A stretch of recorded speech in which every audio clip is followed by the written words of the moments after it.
कि आज हम डिस्कस करने वाले हैं कि कौन कौन सी रेमेडीज आपको घर पे करनी है अगर आप में से किसी को भी गलती से भी मतलब खुदा ना खास्ता अगर कभी कोविड का सामना करना पड़े। सो ये रेमेडीज आपको घर पे करनी है एंड ये प्रिस्क्राइब्ड है बाय द गवर्नमेंट डॉक्टर्स, जो कि हमें घर पे आइसोलेटेड रह के बोला गया है करने को। तो शुरू करते हैं वीडियो के साथ।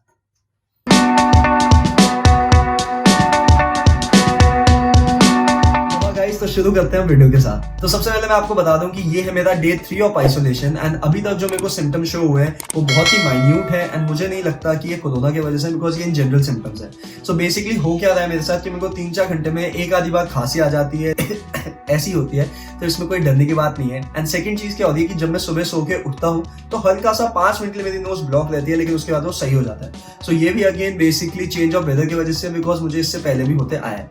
तो अब सबसे पहला जो काम आपको करना है वो ये है कि सुबह उठते ही आपको करना है गार्गल कोसे पानी से। इससे क्या फायदा होगा कि इससे आपका जो म्यूकस है वो अक्यूमुलेट नहीं होगा एंड आपका जो बॉडी है वो साफ रहेगा। अब एक और चीज मैं आपको बता दूं कि ये सारे जो मेजर्स हैं ये मैं आपको जो बताने वाला हूँ ये आपकी एज चाहे कुछ भी हो आपको ये फॉलो करना है, बिकॉज ये मुझे, मम्मी को एंड डैडी को करने को बोले हैं, जो कि तीनों अलग अलग एज ग्रुप में आ जाते हैं। And at the same time ये सारी चीजें जो है ये आपको इन जनरल हेल्प करेंगी इस बीमारी से जल्दी रिकवर करने में। सेकंड चीज जो आपको करनी है वो है कि आपको ये यूज करना है ऑक्सीमीटर। अब ये बेसिकली क्या काम करता है कि ये आपका ऑक्सीजन लेवल जो है उसको मेजर करने में हेल्प करता है। अब फॉर एग्जांपल आप देख ही रहे होंगे वीडियो में अभी कि मैं अपना ऑक्सीजन मेजर कर रहा हूँ एंड ये जो हमारी रीडिंग है ये 95 के ऊपर आनी चाहिए। अगर ये बाई चांस 90 के नीचे आती है तो आपको डॉक्टर को कॉल करना है, बिकॉज वरना आपको ब्रीदिंग रिलेटेड इश्यूज हो सकते हैं, इस वजह से वो 90 के नीचे दिखा रहे हैं।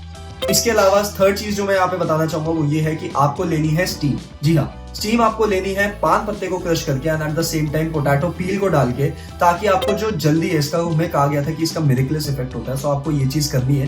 एंड इसके अलावा आपको इसमें ध्यान रखना है कि आप 15-20 सेकंड के लिए इसे जब करेंगे उसके बाद आप 1 मिनट के लिए रुकेंगे, देन आप इस चीज को रिपीट करेंगे फॉर अबाउट 15 to 20 मिनट्स। जितना आप चाहें आप उतनी बार दिन में स्टीम एंड गार्गल कर सकते हैं। आप ट्वाइस से थ्राइस तो रखिए। फिर बारी आती है खाने की। तो खाने में मैं आपको बता दूं कि नारियल पानी बोला गया है हमें कि नारियल पानी आप पिए, कोई दिक्कत नहीं, लेकिन जो कुछ चीजें हमें बताई गई हैं टू अवॉइड, वो यहाँ पे बात करना जरूरी है। सो जो बेसिक चीज जो होती है वो तो सबको ही पता है कि जंक फूड नहीं खाना, मैदा नहीं खाना, ये सारी चीजें तली हुई, ये सारी चीजें को खाना ही नहीं। लेकिन एट द सेम टाइम जो आपको चीजें सुन के आश्चर्यचकित होगा वो ये है कि आपको जूस नहीं पीना। जी हाँ, कोई भी पैक जूस या फिर इन जनरल जूस आपको नहीं पीना, आपको सिर्फ फ्रूट्स कंज्यूम करने हैं। And at the same time आपको राइस नहीं खाना, ना ही खाना है कर्ड। तो जी हाँ, आपको राइस और कर्ड भी अवॉइड करना है अगर आप इससे हील होना चाहते हैं। इसके अलावा अगर मैं पूरे दिन का आपको बताऊं तो आपको बीच में सोना है। एंड बची बात अगर दवाइयों की, तो दवाइयों में मुझे कहा गया है कि विटामिन सी आप ले सकते हैं। विटामिन सी के लिए मैं ले रहा हूँ लिम्सी, तो अगर आपको भी विटामिन सी की कोई दवाई लेनी है तो आप लिम्सी को ले सकते हैं।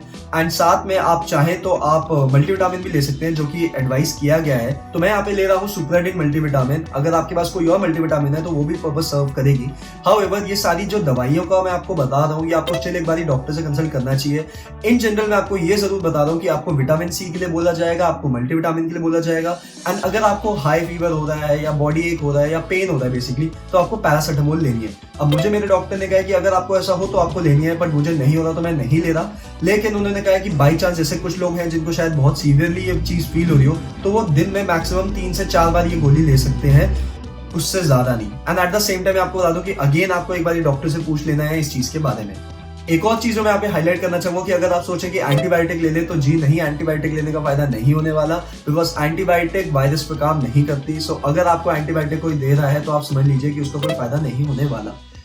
लास्ट में मैं यही कहना चाहूंगा कि ये सारे मेजर्स को आपको फॉलो करना है, आपको टाइम से सोना है। एंड एक और पर्सनल चीज जो मैं यहाँ पे बताना चाहूंगा कि डिस्पाइट ऑफ द फैक्ट कि मेरे को ऐसा कोई सिम्टम्स नहीं दिख रहे, लेकिन मैं स्टिल अपना वर्कआउट नहीं कर रहा, trying to save my energy, because you never know कब आपको हिट होने लग जाए। सो बेसिकली ये थर्ड डे ऑफ वीडियो में मैंने सोचा कि पूरा ब्लॉग तो बनाते ही रहेंगे, लेकिन आपको ये बताना जरूरी है कि कौन कौन सी चीजें आपको ध्यान रखनी है एक ही बार में, ताकि आप इन जनरल जो आपका सारा है वो आप पूरा कर सके। एंड हाँ, ऑक्सीमीटर से आपको दिन में एटलीस्ट 3 से 4 बार चेक करते रहना है, फ्रीक्वेंट चेकअप करते रहना है अपने ऑक्सीजन रीडिंग का। सो अगर आपको ये वीडियो पसंद आया और आपको लगा कि यार इससे आपको हेल्प हो सके थोड़ी सी भी, या फिर आप किसी और को बता सकते हैं ताकि वो भी रिकवर हो सके जल्दी से इस बीमारी से, तो इस वीडियो को शेयर कीजिए एंड इस चैनल को लाइक कीजिए एंड सब्सक्राइब कीजिए। मिलते हैं नेक्स्ट वीडियो में एक नए टॉपिक के साथ। Till then see you, Aloha.